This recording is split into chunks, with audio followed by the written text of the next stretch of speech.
Hello everyone, my name is Jordan Hernandez and today I'll be going over Demo 2 Learning Target 4C.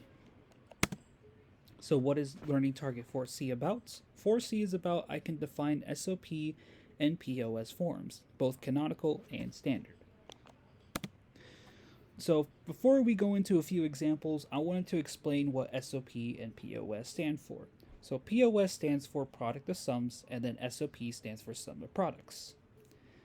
And for the POS and SOP, they are going to be our standard form.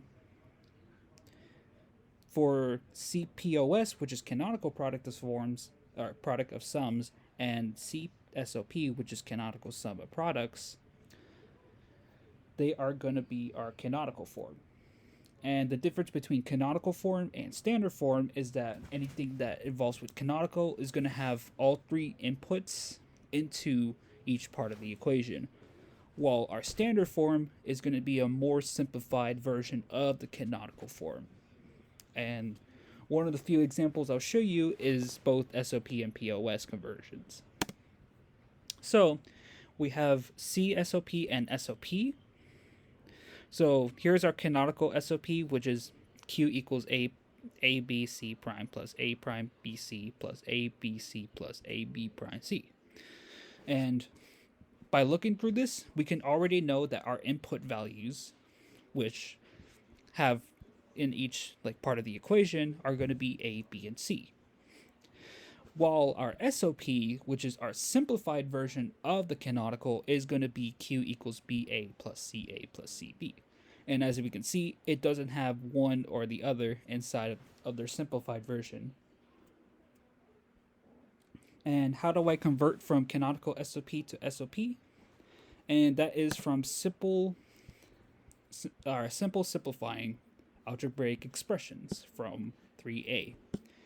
And this was from the example from the 3a video, where how I was able to kind of go from CSOP to SOP, which is applied distributive law, rule 6 complements law, C prime plus C equals 1, rule 4 identity law, AB times 1, AB, distributive law, AB plus A prime BC equals B times A prime C plus A.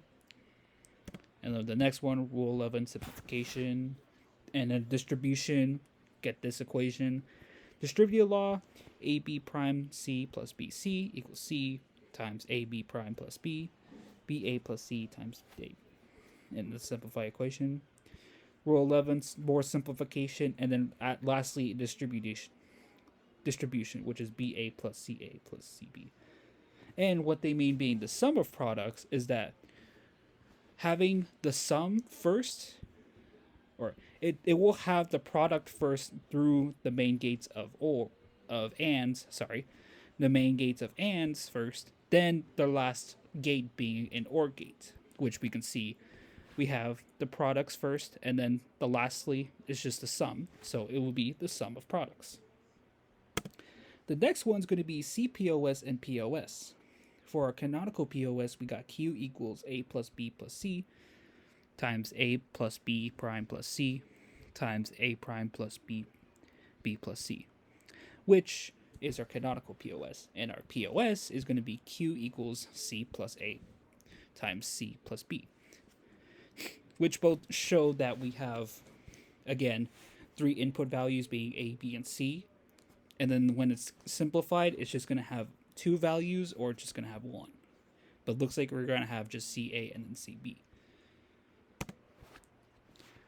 So, luckily for the POS, it's a little bit easier to understand more. So all we have to do is do some independence law, and basically that converts the A plus B plus C, and then just kind of represent it as A plus B, B plus C times A plus B plus C.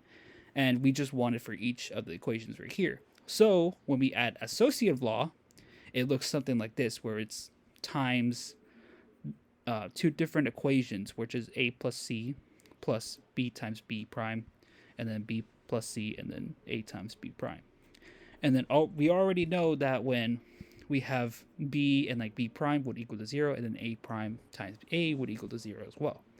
So then we just get A plus C plus 0, and then b plus c plus 0, which rule 8 oh, sorry, I went over that one. And then which lastly will get r equals a plus c times b plus c. And that is the end of learning target 4b. I hope you all enjoy. I'll see you all next time.